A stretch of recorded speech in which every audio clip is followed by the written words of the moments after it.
Chers internautes, bonjour. Nous sommes aujourd'hui en compagnie de Roland Dumas et de Charles Onana. Bonjour messieurs. Bonjour, cher monsieur. Oui, bonjour. Alors merci beaucoup de nous recevoir chez vous, monsieur Dumas. Charles Onana, je précise que vous êtes journaliste d'investigation, vous êtes chercheur et écrivain. Vous avez écrit et publié plus de 15 ouvrages, dont le premier qui est sorti en 1996. Vous êtes fait connaître notamment pour vos travaux sur le Rwanda, la guerre du Rwanda, donc avec des thèses que vous défendez qui sont très différentes de la thèse officielle. Roland Dumas, je vais vous présenter pour les plus jeunes internautes. Vous avez été résistant pendant la Seconde Guerre mondiale, vous avez fait le mur, donc vous pourrez nous expliquer ce que c'est tout à l'heure. J'ai fait le mur parce qu'on m'avait arrêté, mais c'est vrai. Bon, je vous laisse la parole. Alors vous avez été avocat, après peut-être une très brève carrière de journaliste. Vous avez été un grand avocat, vous avez été un homme politique, vous êtes l'ancien ministre des Affaires étrangères de la France, poste que vous avez occupé de 88 à 93, donc c'était le gouvernement Mitterrand. Et à cette occasion, vous avez préparé la rencontre entre le président français et Yasser Arafat. Donc c'est une rencontre qui est largement évoquée dans l'ouvrage de monsieur Onana. Voilà, donc ma première question sera pour vous, monsieur Onana. Qu'est-ce qui vous a donné envie d'écrire ce livre? Et puis c'est une double question. Comment avez-vous pu avoir accès aux archives de l'Élysée? Écoutez, c'était très simple. En fait, je suis rentré par le biais du Rwanda. C'est assez étonnant. Tout simplement parce que après avoir travaillé pendant de très nombreuses années, j'ai eu accès aux archives des Nations Unies, j'ai eu accès aux archives de l'Élysée et beaucoup d'autres documents du département d'État américain, etc. Et je m'étais rendu compte qu'il y avait comme un acharnement en France à accuser le président Mitterrand d'être responsable du génocide Tutsi au Rwanda. Il se trouve que le tribunal pénal international qui a été créé à cet effet a énormément de difficultés après de très nombreuses années d'investigation à démontrer qu'il y a eu planification de génocide dans ce pays. Ça, c'est un autre sujet. Mais je m'étais rendu compte tout simplement que le président Mitterrand faisait l'objet d'attaques extrêmement violentes venant essentiellement d'une partie des membres de la communauté juive en France et surtout des associations pro-israéliennes. Et j'ai donc voulu savoir qu'est-ce qui expliquait cet intérêt pour des associations pro-israéliennes de la question des Tutsis au Rwanda? Parce que, évidemment, il y a de nombreuses guerres en Afrique. On ne voit pas toujours les gens se mobiliser pour toutes ces guerres-là. Mais le Rwanda était véritablement un point focal en France et surtout par rapport au président Mitterrand. Et donc, j'ai lu un livre de Pierre Péan dans lequel il y avait un témoignage de l'ancien ministre et collègue du ministre Dumas, M. Badinter, qui expliquait effectivement qu'une partie de la communauté juive française était très remonté contre le président Mitterrand pour la simple raison que le président Mitterrand avait invité le président Arafat en France en 1989. Et donc, je me suis rendu compte que les événements du Rwanda ont commencé en 1990, c'est-à-dire à peu près un an avant cette rencontre, mais surtout en 1994, donc quelques années après la rencontre avec Arafat. Donc il est possible que cette piste de la rencontre d'Arafat soit une piste intéressante. Et j'ai donc voulu, à partir de là, revenir sur cette rencontre avec Arafat pour comprendre ce que le président Mitterrand avait réellement fait et pourquoi il avait soulevé une telle animosité auprès des associations pro-israéliennes. Et les archives de l'Élysée? Alors, pour ce qui relève des archives de l'Élysée, je pensais effectivement qu'il était difficile d'aborder un sujet aussi délicat, aussi sensible en France, sans avoir accès à des sources de première main. Et donc, j'ai fait une demande de dérogation, parce que les archives en France sont soumises à un certain nombre de contraintes en termes de durée. Le président Mitterrand était décédé il n'y a pas longtemps, donc c'était très compliqué d'avoir, avant 30 ans, accès de façon ouverte à ces archives. Donc, j'ai demandé à un certain nombre de conseils, on m'a dit qu'il fallait faire une demande de dérogation. J'ai fait cette demande de dérogation qui a été acceptée. Je pense qu'il y avait probablement l'impression que je pourrais faire un travail honnête. Et je ne sais pas si c'est ce que j'ai fait, mais j'avais l'intention de regarder avec un maximum de précision ce qui a été fait et une fois que j'ai pu accéder à ces archives, j'ai accédé également aux archives de la présidence du Parlement européen, qui également ne sont pas très facilement consultables, mais étant donné que la première rencontre avec Arafat avait eu lieu à Strasbourg, avec le ministre Dumas, c'est lui qui l'avait organisé, et que la France était sous une pression énorme de la part certains membres de la communauté juive qui considéraient qu'il ne fallait pas recevoir Monsieur Arafat en France et encore à Strasbourg, au Parlement européen, qui était en fait une demande des parlementaires socialistes européens qui avaient invité le président Arafat pour avoir le point de vue de Monsieur Arafat sur les événements de Palestine qui suivaient l'intifada.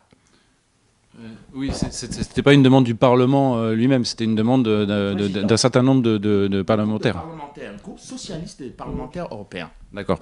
Alors, le livre, finalement, raconte très bien, je trouve, l'histoire des relations entre la France, notamment le gouvernement français et la classe politique française, et l'État d'Israël, de sa naissance à aujourd'hui. Finalement, bon, on va mettre de parenthèse, on va mettre de côté la période très récente Sarkozy-Hollande, qui n'est pas vraiment évoquée très très peu dans le livre. J'aimerais qu'on revienne sur la Seconde Guerre mondiale, puisque c'est finalement par le biais de cet événement tragique qui est véritablement né l'État d'Israël en 1948, sous l'égide de l'ONU notamment. Quels ont été vos souvenirs les plus marquants de la Seconde Guerre mondiale? Parce que je rappelle que vous avez été résistant. Votre père a été arrêté et a été fusillé. Il était lui-même résistant. Toute votre famille, en fait, a été résistante. Oui, en gros, oui, mon père était chef de la résistance dans le quart sud-ouest de la France. Moi-même, j'ai participé à la résistance. J'ai été arrêté en 1942, et quand la Gestapo est venue perquisitionner dans la maison, c'est ma mère qui les a reçus. Il leur a dit: nous avons arrêté Georges Dumas, mon père, parce qu'il aidait les Juifs et il était chef de la résistance. Moi, j'étais déjà parti, puisque mon père m'avait fait partir 48 heures avant, et je suis sorti de ce magma, et j'ai attendu la libération, n'est-ce pas? Mais j'avais été arrêté en 1942 à Lyon, et je m'étais évadé de Lyon. Et voilà, c'est un peu notre histoire qui maintenant s'inscrit dans la grande histoire, n'est-ce pas? Alors, il y a eu un arbre qui a été planté à Jérusalem, même à la mémoire de votre père. C'est tout à fait exact. Quand j'ai été ministre du gouvernement de François Mitterrand, ce que vous avez rappelé, j'ai reçu une invitation du gouvernement israélien, que j'ai honorée tout de suite, dans laquelle ils m'ont dit: nous voulons signaler l'action de votre père en faveur des Juifs. Nous allons planter un arbre dans Yad Vashem. Est-ce que vous voulez venir l'inaugurer? J'ai dit: mais bien sûr. J'ai amené avec moi quelques copains de la résistance qui étaient juifs, parce que mon père, il faut vous dire, a été fusillé à Brantôme. Il y avait 26 otages qui ont été pris. La moitié étaient juifs, la moitié des résistants qui étaient déjà en prison. Et donc, c'était bienvenu, quoi. Je veux dire, j'y suis allé, accompagné de mes camarades de la résistance, dont quelques-uns sont encore vivants. Il y avait notamment, comment il s'appelle, mon sympathique ami, là, qui travaille sur les déportations des Juifs, et qui est un bon ami. Bon, et nous avons fait tout ça à cette époque-là. Très bien. Alors, en tant qu'avocat, vous avez pu également défendre des causes.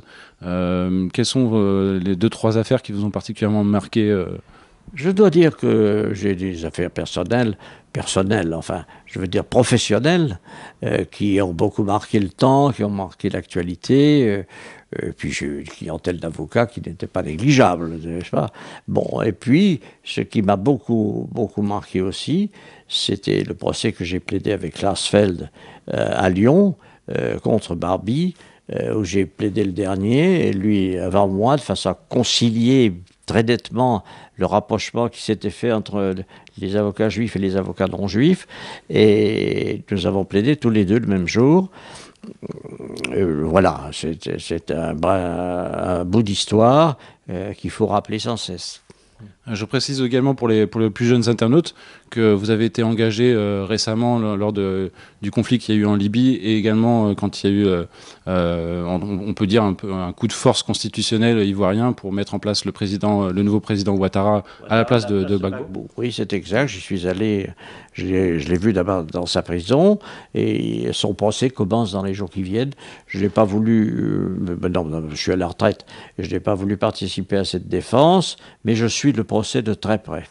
Oui, vous avez été vous-même au Conseil constitutionnel français. Après, oui, c'est ça. Je suis resté au Conseil. Le président Mitterrand m'a nommé au Conseil constitutionnel où j'ai remplacé Robert Badinter. Et bon, j'y suis resté le temps qu'il fallait. Je crois que j'ai acquis là une connaissance suffisante qui me permet de regarder les choses de très haut ou de très loin. Merci. Charles Onana, alors pour revenir à la période de la genèse d'Israël, est-ce que vous pourriez nous parler d'un personnage que personnellement je ne connaissais pas, qui s'appelle André Blumel, qui était, si je ne me trompe pas, qui était un proche de Léon Blum. C'est une figure, je pense, qui pourrait nous permettre de mieux comprendre les liens qui existaient entre la classe politique française et l'État d'Israël. Oui, il faut quand même rappeler que lorsqu'il s'agit d'Israël en France, les clivages politiques tombent.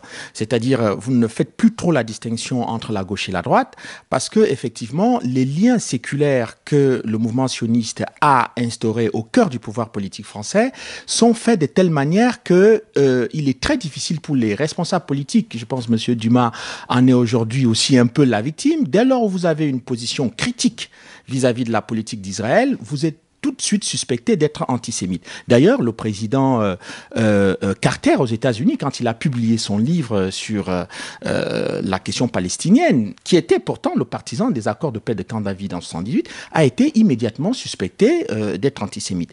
Alors, le personnage d'André Blumel est très intéressant parce que quand je mène mon enquête sur des archives israélites également, donc je me rends compte que monsieur André Blumel, qui est avocat, qui est journaliste également, et surtout, à l'époque, le directeur de cabinet de Léon Blum. Et en tant que directeur de cabinet de Léon Blum, son objectif en tant que sioniste, est d'essayer de mobiliser les socialistes à la cause du sionisme. Et il le fait avec une redoutable efficacité parce que c'est un travailleur infatigable, c'est quelqu'un qui a un carnet d'adresses très important et qui essaye de sensibiliser chaque homme politique, chaque député à la cause sioniste. Il y parvient avec beaucoup d'habileté, mais il n'est pas simplement, il ne travaille pas uniquement au sein du Parti socialiste ou de la gauche, il a également beaucoup de contacts chez les gaullistes. Il est notamment l'ami de M. Vibo, qui était à l'époque le patron de la DST, dont il sera d'ailleurs l'avocat.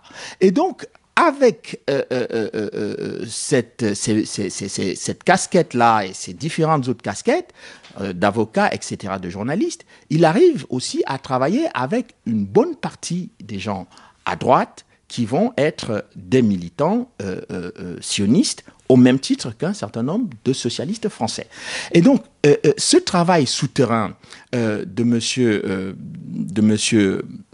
Blumel transparaît beaucoup plus tard parce qu'au moment où on veut refaire la fédération du mouvement sioniste en France, on se rend compte que dans les rapports des associations israélites, que M. Blumel a joué un rôle extrêmement important au sein du pouvoir français. Et d'ailleurs, on va se rendre compte qu'il a des relations extrêmement proches avec le Mossad. Donc, on ne sait pas, pour des gens qui vont regarder de l'extérieur, si M. Blumel, en tant que directeur de cabinet de Léon Blum, est un Français qui travaille pour les intérêts de la France, ou alors si c'est un Français sioniste qui travaille pour les intérêts d'Israël. Et donc, vous avez là une situation d'ambiguïté extrêmement difficile à dénouer et qui va être aussi un peu, le parcours de Blumel va être le parcours de beaucoup de sionistes français dans l'appareil d'État.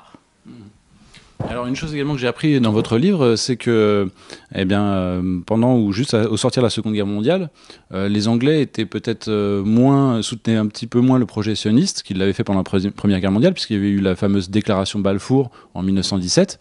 Et donc les sionistes, ce serait donc, c'est ce que vous montrez dans votre livre, adressés à la France en disant est-ce que vous pourriez nous soutenir pour l'établissement du foyer juif en Palestine ? Oui, il va y avoir plusieurs lettres. Donc, une lettre qui va être adressée au mouvement sioniste, qui va être adressée au secrétaire général du Quai d'Orsay à l'époque, Monsieur Jules Cambon. On va lui demander si il peut soutenir le mouvement sioniste. Donc, notamment parce que les sionistes avaient toujours cette envie d'installer, de retourner en Palestine, de retrouver leur terre. Et donc, dans cette ambition de retourner à Jérusalem, de retrouver leur terre d'origine, ils ont besoin de soutien au niveau international. Et la France a cette particularité d'être un pays membre du Conseil de sécurité, donc un pays influent.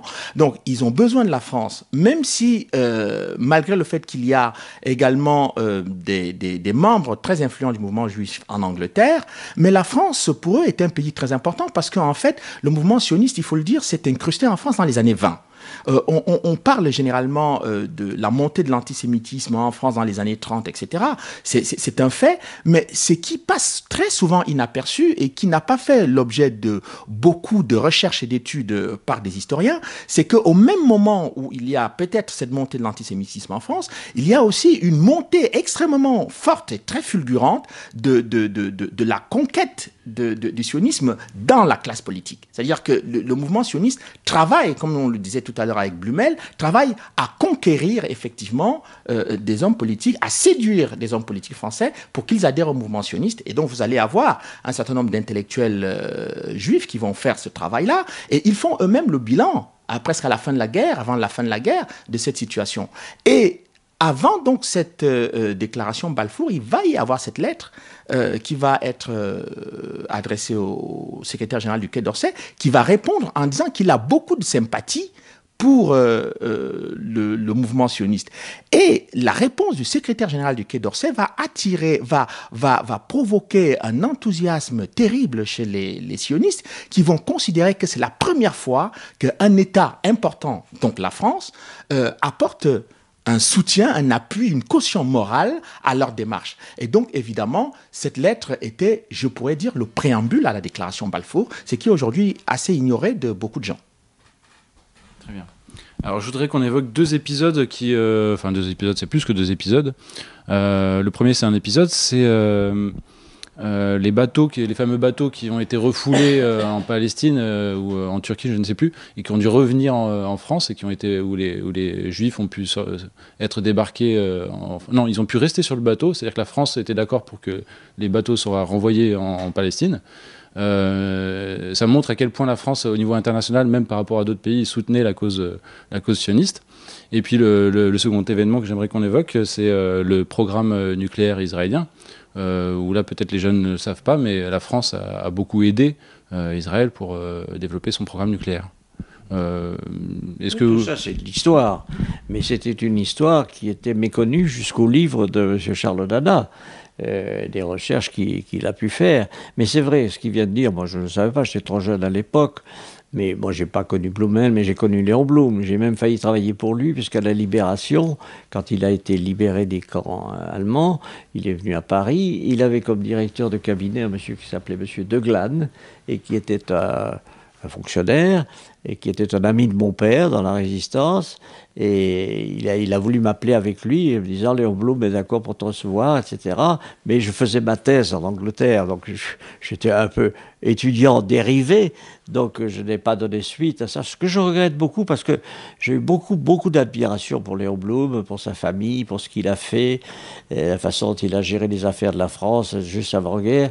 Et donc, bon, ça a failli se faire, ça ne s'est pas fait. Mais je connaissais très bien son directeur de cabinet qui m'a envoyé une ou deux lettres disant « Tu sais, Léon Blum t'attend, tu peux venir. » Bon, et donc tout ça, j'étais très jeune, mais j'ai vécu ça, j'ai vécu 36, j'avais 13-14 ans, c'était pas facile. Et puis après, j'ai été en Angleterre, j'ai fait ma thèse, je suis revenu en France, et puis les événements ont dominé le reste. Donc, mais pour en revenir à ce que vient d'expliquer Charles Dana, c'est vrai que son livre est très intéressant de ce point de vue, sans animosité, je veux dire, hein, sans parti pris, simplement avec des faits. Hein, des faits comme ce qu'il vient de dire de la lettre qui était envoyée à l'époque à Blumel, qui était un type très bien, Blumel.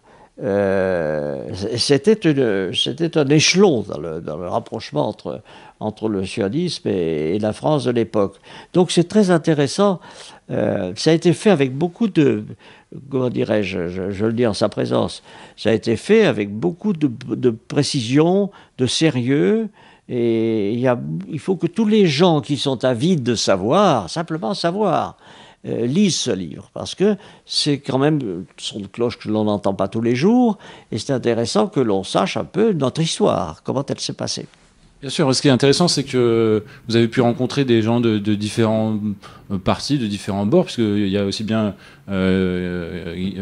Madame Chalid qui s'exprime avec des vues avec un point de vue plutôt palestinien, que Théo Klein qui exprime lui un point de vue plutôt israélien. Voilà, mais alors ce dont j'aimerais qu'on parle maintenant. Si vous voulez bien, c'est justement le programme nucléaire israélien, parce que c'est quand même quelque chose d'assez lourd. Les Américains, si je me trompe pas, étaient opposés à ce que la France aide Israël. Et pourtant, la France a quand même aidé Israël. C'est-à-dire que ça a été une décision qui a été... Ça a été une décision qui a été difficile à prendre, mais qui a été prise. Il suffit de se souvenir que les premières recherches sur l'armement atomique en France étaient faites par Pierre Mendès France, qui avait déjà mis en place tout un dispositif. Et ensuite, la question s'est posée de savoir qu'est-ce qu'on allait faire avec l'État d'Israël. Et c'est sous le gouvernement de Guy Mollet que les choses ont avancé à ce moment-là. Moi, j'étais simplement député à l'époque. Et donc, Israël a acquis la bombe atomique. Maintenant, c'est connu, c'est archi connu, donc c'est un fait. Mais c'est comme ça que ça a démarré, comme ça que ça s'est fait. Mais De Gaulle a essayé de s'opposer, il n'a pas vraiment pu. Non, il n'a pas plu. C'est-à-dire que l'attitude de Gaulle elle est intéressante aussi dans le livre. Elle a été toujours, je dirais pas très ambiguë, mais très neutre un peu. Vous savez, la fameuse phrase qu'il avait prononcée sur le peuple israélien, qu'il avait un peu marqué, que lui avait marqué de son sceau, reste quand même dans les esprits. Elle est même très intéressante à lire dans sa totalité, pas simplement la fameuse phrase « peuple sûr de lui », etc. Dominateur. Dominateur sûr de lui, c'est ça. Mais tout le paragraphe qui est assez long est très intéressant parce qu'il résume bien sa pensée là-dedans. Oui, on voit qu'il avait une vision finalement assez prémonitoire des événements. Et en même temps, il était quand même très protectionniste de l'État d'Israël, mais pas dans les conditions où il a été réalisé. Il faut se souvenir quand même que tout de suite après la guerre, le projet de création de l'État d'Israël a été lancé, et que ce que l'on a beaucoup oublié, très oublié, c'est que le premier pays qui a reconnu l'État d'Israël, vous savez peut-être, c'est l'Union soviétique. L'Union soviétique. Tout de suite. Après, bon, les choses se sont dissipées, mais c'est quand même intéressant de voir qu'il y avait une unanimité à ce moment-là pour la création de l'État d'Israël, qui venait de souffrir dans des conditions abominables, et qu'il était apparu que la seule solution, c'était de créer cet État. Et on apprend également que Mitterrand, c'est la personne du gouvernement français qui a été chargée d'annoncer la reconnaissance de l'État d'Israël par la France, si je ne me trompe pas. Il était à un poste gouvernemental à l'époque, je crois, où il allait être au gouvernement, il était chargé un peu de la communication. Alors, on pourrait également parler de la figure du personnage de Shimon Peres, qui est aussi un petit peu, on dirait un petit peu un relais entre l'État d'Israël et la France, à tel point qu'il a ses propres bureaux, il a vraiment son propre réseau, puis il est là depuis tellement de présidences qu'il a une influence qui est vraiment très importante. Oui, mais vous avez raison d'insister, il est malade du reste en ce moment, comme vous savez. C'est athéiste, parce que c'est un très bon ami, on a eu des contacts souvent. C'est lui-même qui m'avait demandé d'aller en Syrie, par exemple, pour essayer de voir ce qu'on pouvait faire, parce que ça c'est un autre sujet. Ça. Mais, comment il s'appelait Monsieur Pérez. Monsieur Pérez, oui. C'était un ami très proche des socialistes français. Il était bien vu de tout le monde. Et il avait ses amis personnels et puis ses amis politiques. Moi, je me souviens que j'étais ministre des Affaires étrangères, là, un peu plus tard. Je l'ai reçu un grand nombre de fois. On a fait un grand banquet au Quai d'Orsay où il a plaisanté un peu sur les peintures. Ouais, il me disait, je sais que tu aimes beaucoup Picasso, moi j'aime Chagall, enfin, c'était ce genre. Et puis après, c'est après ce discours qu'il a dit, mais puisque tu es pas mal avec les Arabes, je vais te demander d'aller en Israël, d'aller en Syrie, pour essayer de voir si on peut discuter, si on peut faire quelque chose. Donc je veux vous dire par là que il était très proche des Français. Shimon Peres, bon, là on entre vraiment dans le vif du sujet. La rencontre entre Yasser Arafat et M. Mitterrand, le président français. Une rencontre qui a eu lieu dans un contexte où Arafat venait de reconnaître à Alger l'existence d'Israël. Alors même s'il n'avait pas encore changé la charte de l'OLP, dont il n'était pas responsable du reste. Est-ce que vous pourriez commenter un petit peu cette période? Je vais commenter, on va refaire l'histoire, mais c'est très intéressant. Pourquoi? Parce que la façon dont ça s'est déroulé était très positive. En effet, Arafat avait été invité, pour résumer, par le Parlement de Strasbourg. Et bon, moi qui suis toujours un partisan de la paix, j'ai rêvé à un moment que je pourrais réussir la paix entre l'Israël et les Palestiniens. Aujourd'hui, c'est de la fumée, quoi. C'est plus possible. Mais j'avais dit au président Mitterrand, Arafat va venir à Strasbourg. Il est invité par le groupe socialiste du Parlement européen. Par les socialistes, le président s'appelait, je ne sais plus comment, c'était un socialiste, ouais. Et si vous êtes d'accord, on ne peut pas ignorer l'existence d'Arafat. Il avait même dit lui-même à plusieurs reprises qu'il était élu légitimement et qu'on devait le considérer. J'ai dit, il a été relu, il avait été réélu, élu et réélu. Et il avait visité le pape, il avait peut-être pas encore, mais ça allait se faire, il avait visité le roi d'Espagne, etc. J'ai dit, Monsieur le Président, j'étais ministre des Affaires étrangères. Je pense que la France, par son ministre des Affaires étrangères, c'est-à-dire moi, ne peut pas ignorer la venue sur le sol français d'un leader légitimement élu comme Arafat. Alors il était un petit peu réservé, il m'a dit, vous allez avoir toute la communauté juive contre vous. Enfin, et puis à la fin de l'entretien, il s'était assouvi, il m'a dit, bon ben écoutez, c'est vous le ministre, débrouillez-vous. Bon. Et je suis allé à Strasbourg, je l'ai reçu, il est descendu de l'avion, ça s'était très bien passé, et puis je rentre à Paris, je fais une petite conférence de presse, qui n'a pas été tendue comme ça à tout le monde, mais c'était intéressant. Et je rentre et je vais le voir le mardi ou le mercredi, je ne sais pas. Il me dit, alors il prenait ses lunettes, il regardait son courrier. J'ai dit, Monsieur le Président, vous avez vu, je suis allé à Strasbourg? Oui, j'ai vu. Alors, senti quand même. Et puis il me dit, avec ce mot un peu drôle, il me dit, j'ai trouvé la poignée de main un peu longue. Et je lui ai dit, mais encore, Monsieur le Président de la République, vous ne savez pas à quoi vous avez échappé. À quoi j'ai échappé, m'a-t-il dit. Parce que Arafat est un homme très habile, et quand il est descendu de l'avion, vous n'avez peut-être pas remarqué, il m'a pris les deux mains dans ses mains, et il s'est approché de moi, j'ai dit, il va m'embrasser. Et j'ai tenu ses mains de façon qu'il ne m'embrasse pas, parce que toutes les télévisions étaient là, je m'étais dit, je vais avoir une interpellation à l'Assemblée en arrivant mercredi, ça va pas être joyeux. Et puis, mais alors, j'ai compris, vous n'avez pas voulu vous trouver dans la situation de Rocard. Et comme Rocard était à l'époque un peu sa bête noire, ça renversait les choses. De dire, vous êtes bien débrouillés. C'était pas mal. Et c'est comme ça. Alors, le premier voyage est celui-ci, à Strasbourg. Après, il y a eu un deuxième voyage, parce que, m'étant prévalu de la réussite de ce déplacement, j'ai demandé à Jacques Lang, à Attali d'être là, etc. J'ai fini par persuader Mitterrand qu'il le reçoive. C'est que la deuxième visite. Alors justement, comment s'est passée cette deuxième visite? Est-ce que ça s'est passé à peu près comme vous l'entendiez? Oui, c'est-à-dire le président était toujours il était très respectueux de l'équilibre, de la neutralité de la France dans ce conflit terrible, difficile, avec des hauts et des bas. Alors il a résisté, il a discuté pendant quelque temps, puis au bout d'un moment il m'a dit, bon, je vais le recevoir. Bon. Mais me dit-il, il faut que ce voyage serve à quelque chose.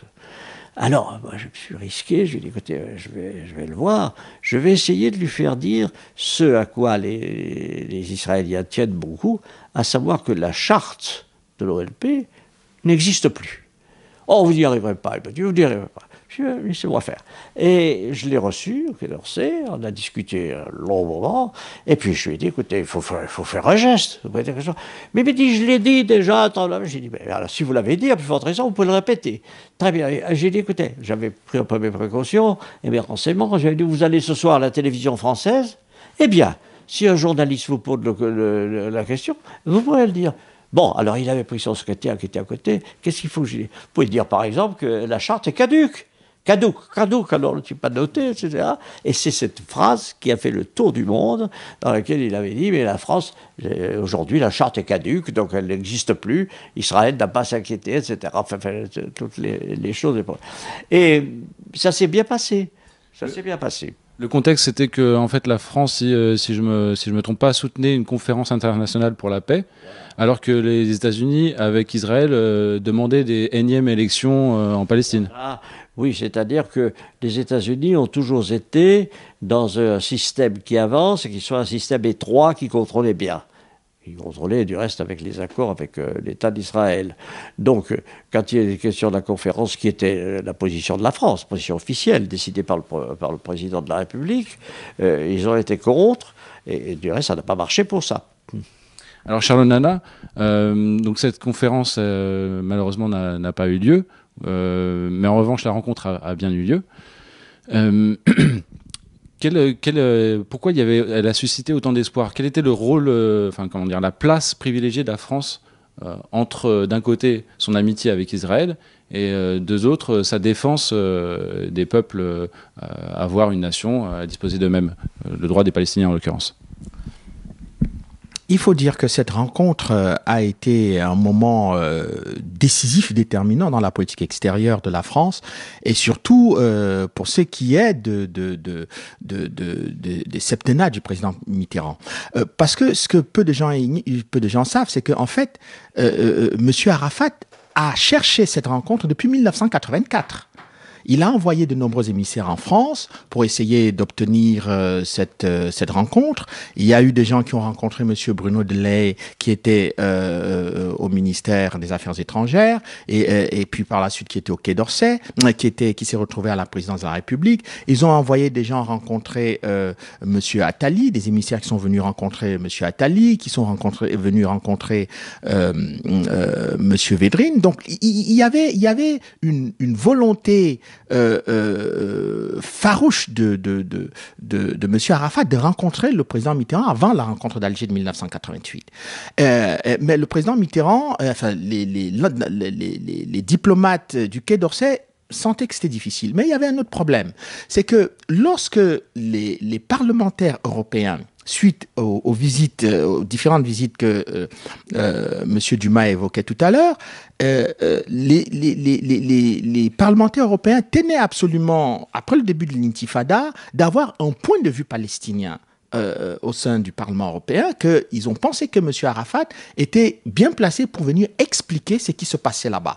Et donc, il y a eu un branle-bas de combat. Et puis, il faut dire qu'au sein même du Parlement européen, il y avait beaucoup de députés qui étaient très pro-israéliens, comme Mme Simone Veil et d'autres, qui ont fait des pressions, qui ont exercé des pressions énormes sur le président du Parlement européen, qui était M. Henry Plum, qui était un Britannique, un conservateur, mais qui était ouvert à l'époque à cette rencontre avec Arafat, parce que de la façon dont les choses lui ont été expliquées, il ne voyait pas d'inconvénient à ce que M. Arafat vienne aussi donner son point de vue, parce que des parlementaires israéliens étaient venus au Parlement européen, ils ont donné leur point de vue un peu avant.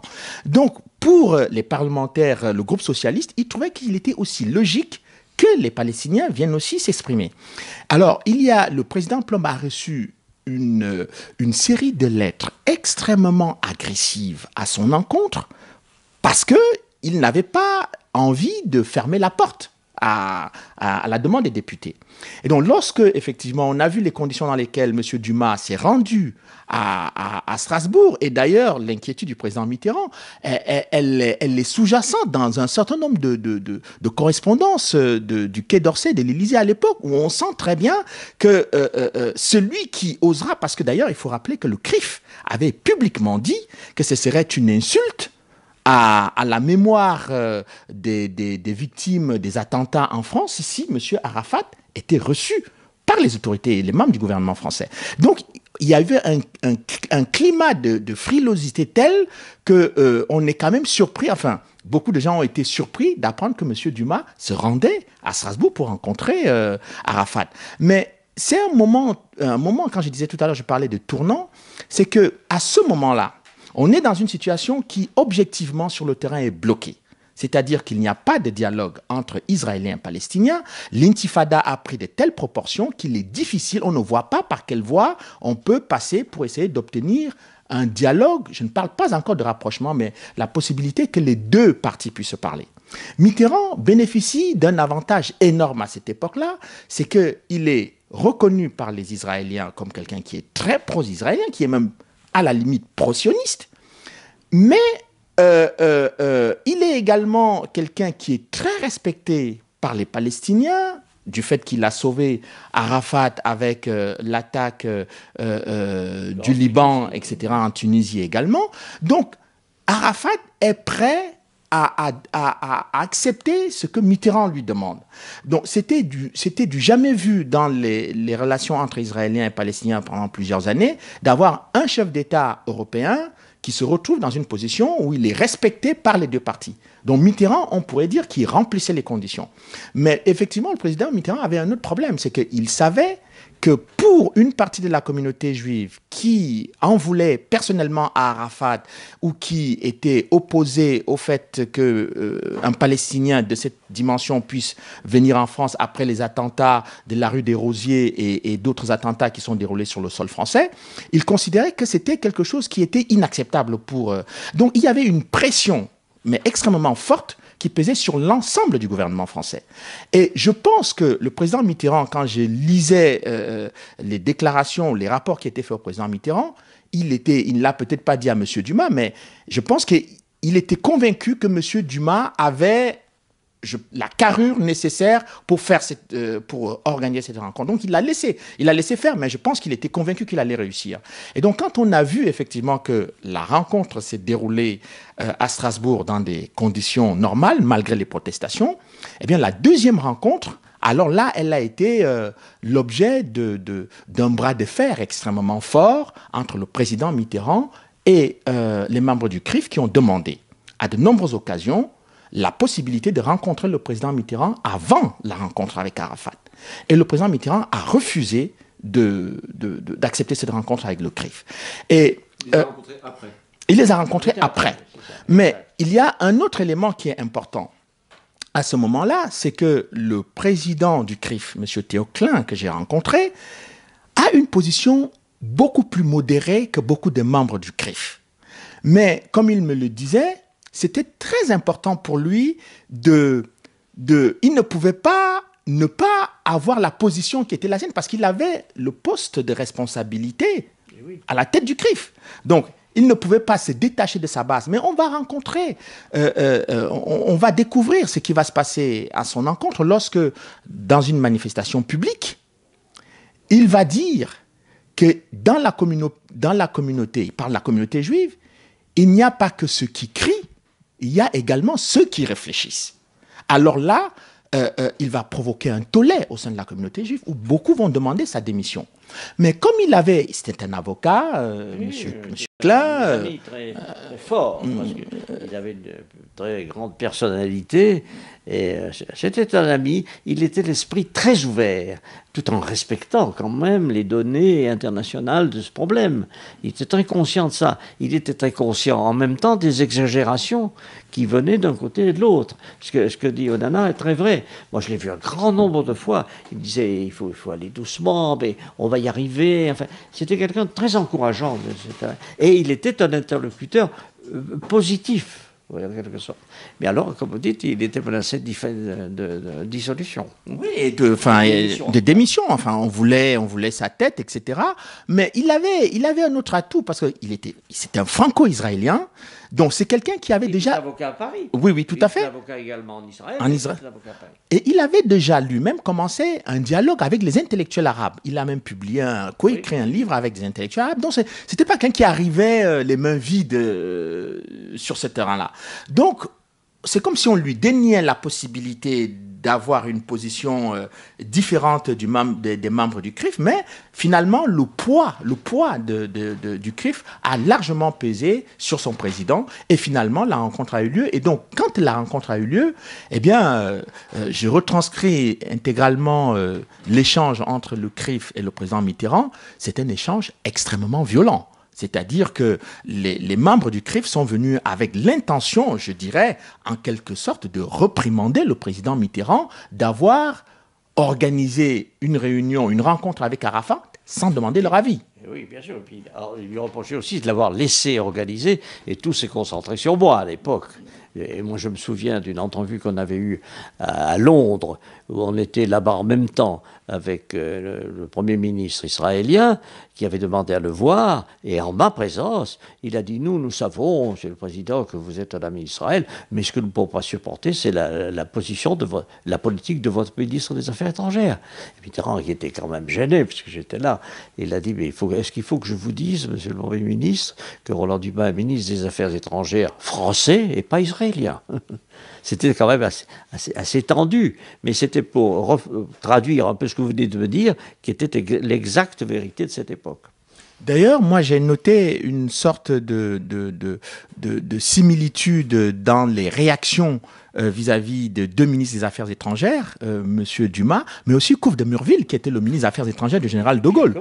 Il a été attaqué de la même façon, avec la même violence, alors qu'en fait, il s'agissait de rééquilibrer la politique de la France au Proche-Orient, qui était une politique qui datait, c'était la tradition de la politique étrangère de la France, d'être une politique équilibrée dans la région. Voilà. Et quand le général de Gaulle est revenu et que Couve de Murville a repris les choses un peu dans cette direction pour rompre avec ce qui était fait sous le gouvernement Guy Mollet, eh bien, ça a fortement déplu à une partie de la communauté juive qui était beaucoup plus sensible à la politique de Guy Mollet. Et monsieur Dumas s'est retrouvé un peu en 88 et 89 dans la même configuration que Couve de Murville dans les années 60.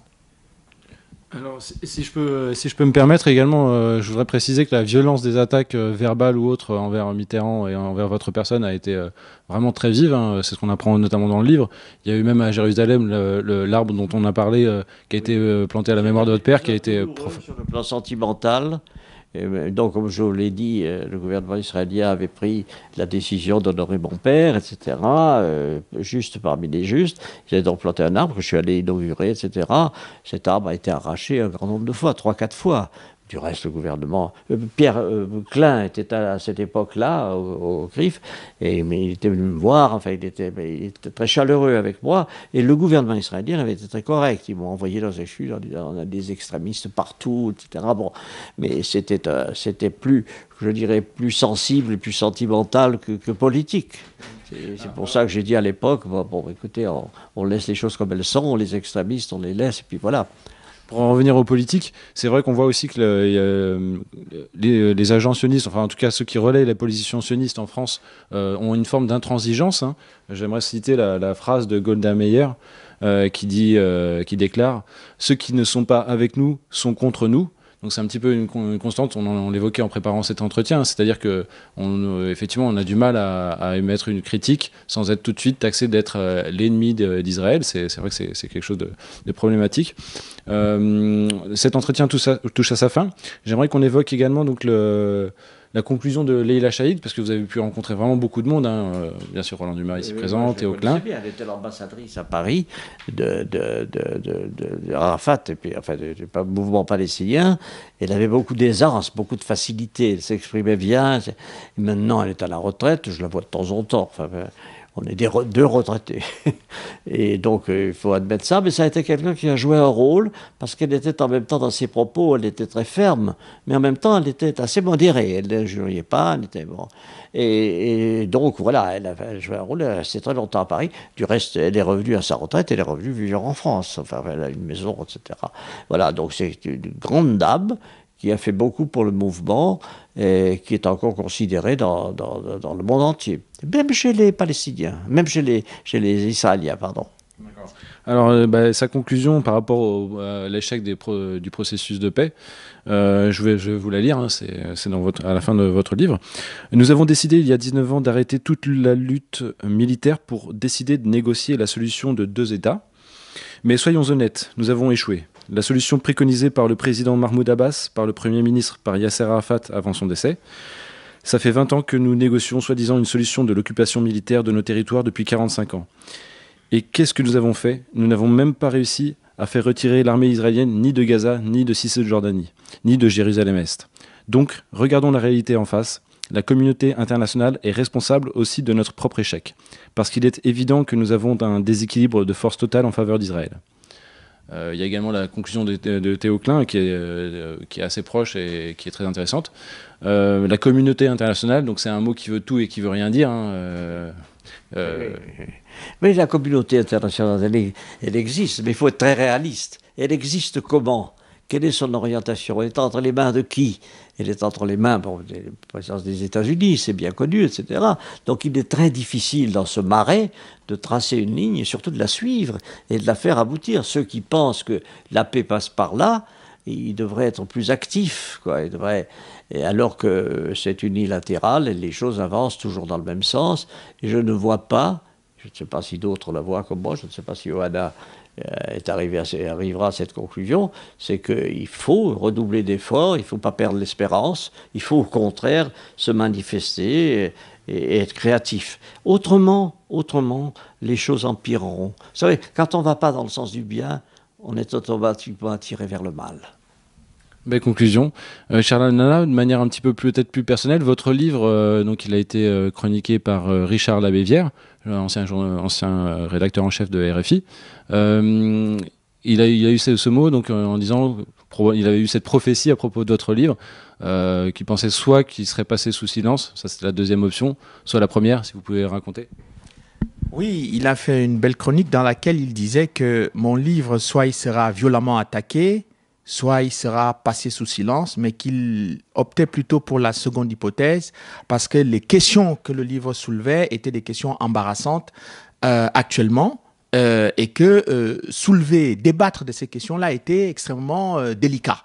Et aujourd'hui, la France n'a plus de général de Gaulle, n'a plus de président Mitterrand, donc c'est très compliqué de voir des gens qui reviennent à ce qu'a toujours été la tradition de la politique étrangère de la France, c'est-à-dire à un moment donné de prendre la liberté d'analyser froidement les choses, mais dans l'intérêt de la France, en se disant, ou dans l'intérêt du droit international, en disant, il y a des résolutions des Nations Unies, elles doivent être respectées, comme on essaye de faire respecter les résolutions des Nations Unies vis-à-vis d'autres États, demander à Israël de respecter les résolutions des Nations Unies, soit alors on se croise les bras en l'attitude stérile du spectateur en se disant qu'il se débrouille, en sachant très bien que se débrouiller, ça signifie la loi du plus fort.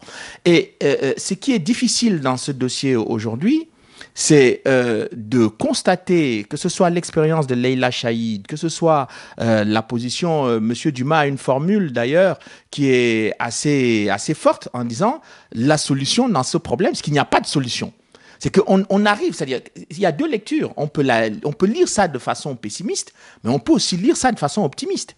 Mais de façon pessimiste, ça signifie que, de toutes les façons, le plus fort va l'emporter. Mais la solution optimiste, c'est de dire que peut-être qu'il est temps, aujourd'hui, qu'on considère qu'il y a peut-être eu beaucoup de lâcheté vis-à-vis de ce qu'on appelle la communauté internationale par rapport à la politique israélienne dans les territoires occupés, et qu'il est peut-être utile aujourd'hui de faire pour les Palestiniens ce qu'on a fait pour Israël en 1948. C'est-à-dire que si on a considéré qu'il était indispensable que les Israéliens ou les Juifs aient un État, il est peut-être indispensable aussi et peut-être nécessaire pour la paix dans le Proche-Orient que les Palestiniens aient aussi leur État. Et à partir de ce moment-là, je pense qu'on peut négocier un certain nombre de choses, et c'est très difficile de trouver aujourd'hui une personnalité comme Mitterrand ou comme De Gaulle ou d'autres qui avaient beaucoup de respect et d'estime pour les Israéliens, etc., mais qui ne s'empêchaient pas de prendre des distances avec une démarche qu'ils trouvaient pas favorable à la paix. Et d'ailleurs, je ne pense pas qu'ils sont les seuls. Il y a beaucoup d'Israéliens. J'ai vu, par exemple, il y a un documentaire qui est sorti des anciens responsables du Shin Bet, les services de sécurité intérieure israéliens, qui ont analysé la situation dans les territoires occupés et qui considèrent que tous les dirigeants israéliens, depuis 1967, n'ont pas pris à bras le corps ce dossier pour essayer de trouver une solution pacifique à la question palestinienne. Absolument. Et vous avez aussi beaucoup d'intellectuels israéliens, et même des intellectuels sionistes, qui considèrent que la direction dans laquelle les choses ont été faites n'est pas nécessairement la bonne. Et je pense qu'il n'est pas mauvais d'avoir aussi une autocritique du point de vue des autorités israéliennes. D'ailleurs, si les autorités françaises critiquent assez largement les Palestiniens avec leurs extrémistes, je ne comprends pas pourquoi ils ont tant de difficultés à critiquer aussi les Israéliens avec leurs extrémistes. Eh bien, merci beaucoup. Je précise un petit peu le contexte de l'actualité. En ce moment, il y a eu Israël qui a annoncé l'annexion de 150 hectares de terre en Cisjordanie, comme ça. C'était dans leur agenda de la semaine, ils avaient ça à annoncer. Et sinon, je peux parler de choses tragiques, avec légèreté malheureusement, parce qu'il ne nous reste plus que ça, des fois, l'humour. Il y a la Chine qui a rappelé la position de la Chine, c'est-à-dire Jérusalem-Est comme capitale de l'État palestinien. Ça date de quelques jours, la déclaration de Xi Jinping. Et puis côté français, on a un Premier ministre qui considère que l'opposition au sionisme, c'est de l'antisémitisme, il l'a encore répété récemment. Et puis on a un gouvernement qui s'oppose aux campagnes BDS, aux campagnes de boycott des produits israéliens, notamment des produits israéliens qui proviennent des colonies. Voilà, donc c'est un petit peu pour rappeler le contexte actuel. Merci beaucoup vraiment pour cet entretien. Je crois qu'on a pu avoir un large aperçu du livre de Charles Nana, dont je rappelle le titre, Palestine, le malaise français, car c'est un sujet effectivement qui suscite les passions et dont on a bien du mal à parler de manière honnête et libre. Donc un double merci, et merci de nous avoir reçus, Monsieur Dumas. Je vous en prie, c'est moi qui vous remercie d'être venu et d'avoir permis cette discussion très ouverte, et il ne faut pas perdre l'espoir. Voilà, et puis je vous souhaite bonne chance, Monsieur Anana, pour faire mentir la prédiction de Richard Labellière. Merci beaucoup. Et surtout, moi j'ai fait ce livre sans passion, avec toute la distance nécessaire. Moi je suis pas palestinien, je suis pas israélien, donc j'ai pas de rapport passionnel avec le sujet. J'ai essayé de travailler avec beaucoup d'honnêteté. Et bon, je souhaite que aussi on comprenne que le message que je fais passer, c'est que on est dans une situation aujourd'hui où les dirigeants politiques français doivent constater que la France a une ambition extérieure, donc a toujours eu des bonnes relations avec le monde arabe et avec Israël. Il faut peut-être que ça continue comme ça, et qu'à l'intérieur, il y a des juifs qui sont pro-israéliens, il y a des juifs qui sont pro-palestiniens, il y a des Français non-juifs qui sont pro-israéliens, il y a des Français non-juifs qui sont pro-palestiniens. Donc, quand on est dans cette configuration, il faut retrouver le juste milieu, il faut retrouver le centre, et il ne faut pas prendre une position au détriment d'une autre. Ça divise la France à l'intérieur et ça affaiblit la France à l'extérieur. Très bien. Eh bien, je crois que le message est clair. Merci beaucoup. Merci.